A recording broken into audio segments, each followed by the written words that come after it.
Thank you, Mr. Chairman. Mr. Director, who is Timothy Tebow? Mr. Tebow was, for some period of time until relatively recently, what's called an ASAC in our Washington field office.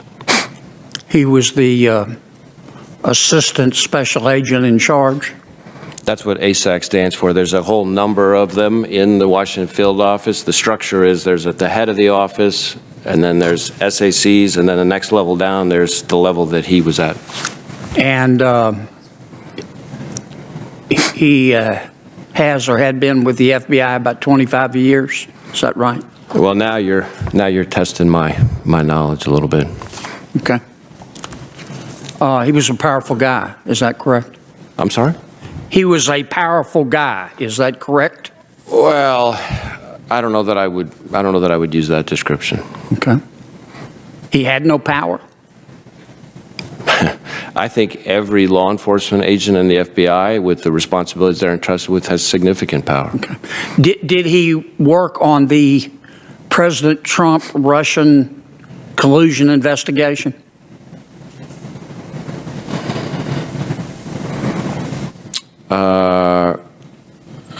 I'm not sure I know the answer to that. Not that I'm aware of, but I can't say that with certainty. Did he or does he work on the FBI investigation of Mr. Hunter Biden?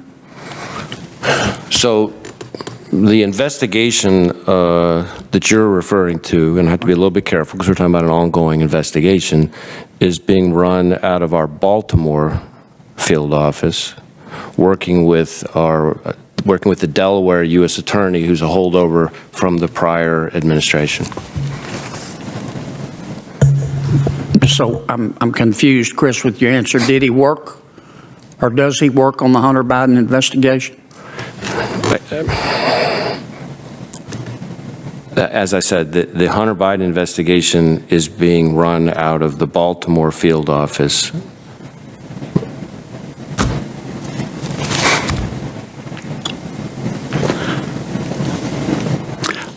Isn't it true that in September of 2020, Special Agent Tebow went on social media and liked a Washington Post article entitled, quote, "William Barr has gone rogue"? I have seen descriptions to that effect. I have to be a little bit careful about how far we can go in this conversation because of specific ongoing personnel matters. Isn't it true that also in September of 2020, Special Agent Tebow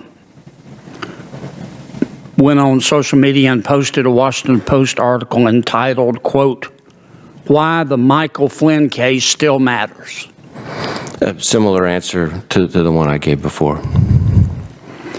Isn't it true that in November of 2020, Special Agent Tebow, Assistant Special Agent in charge of the D.C. office, who allegedly worked on the Trump-Russia collusion investigation and the Hunter Biden investigation, retweeted a Lincoln Project tweet that said, quote, "Donald Trump is a psychologically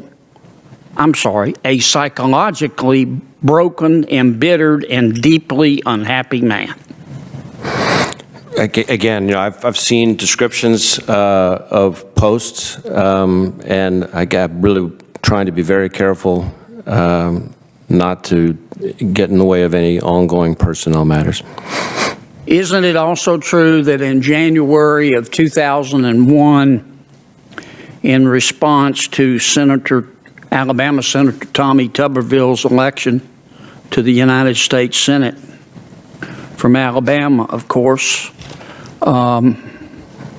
Special Agent Tebow went on social media and posted, quote, "Thank God for Mississippi," the state motto of Alabama. Can't sit here and quote chapter and verse on an individual's social media posts.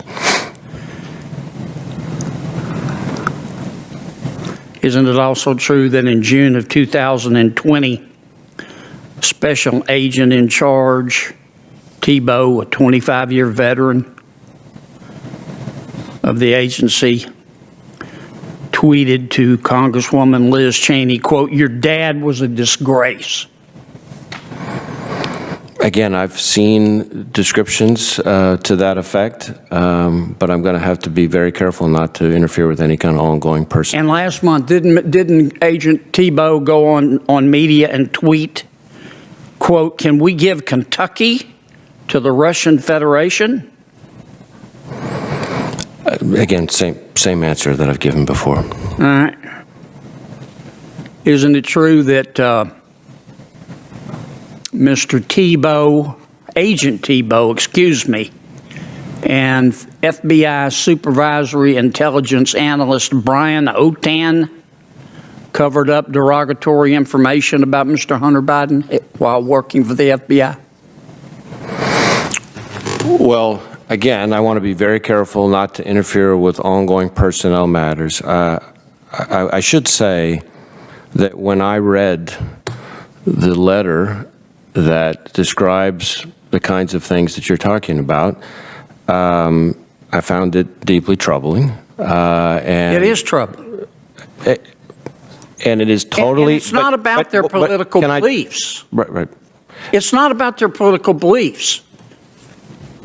It's about that this is a senior employee at the FBI with years of experience going on social media and tweeting this kind of stuff. So I have, since I started in... Which gives the people the impression that there is bias, whether there is or there isn't.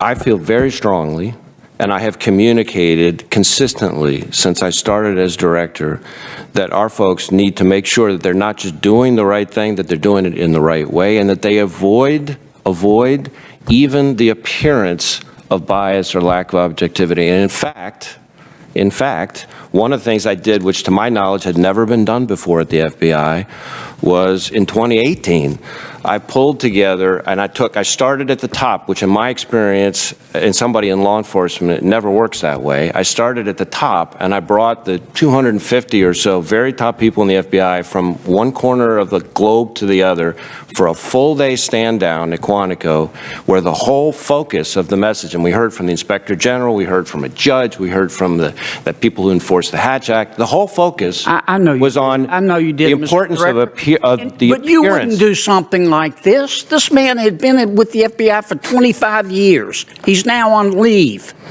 He did this kind of stuff as recently as last month. Do you know how this looks to the American people?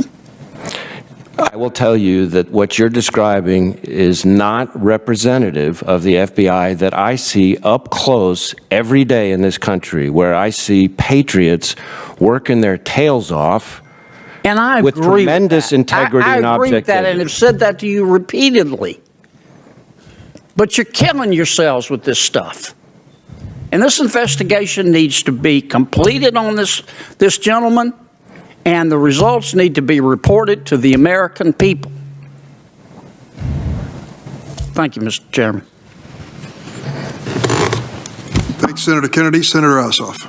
Thank you, Mr. Chairman. Director Wray, nice to see you again. Always a pleasure to see a fellow Georgian in your position. I want to thank and commend your staff at the Atlanta Field Office for their professionalism, ongoing work. And I know you have a new SAC there. I wish her the best in her new role as well. Senator Grassley and I recently introduced legislation to strengthen federal protections of children subjected to sexual abuse and exploitation online.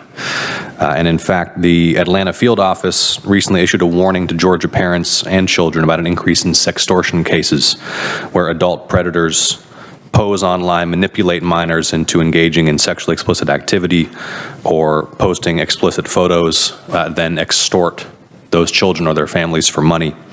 So I want to ask you, first of all, will you commit to continue to prioritize the protection of children from online abuse at the FBI, and tell us a bit about what you're doing to that end? So I think you're absolutely right. It's an important priority, and it has only increased in importance. Sextortion in particular. We've been mounting a very aggressive public awareness campaign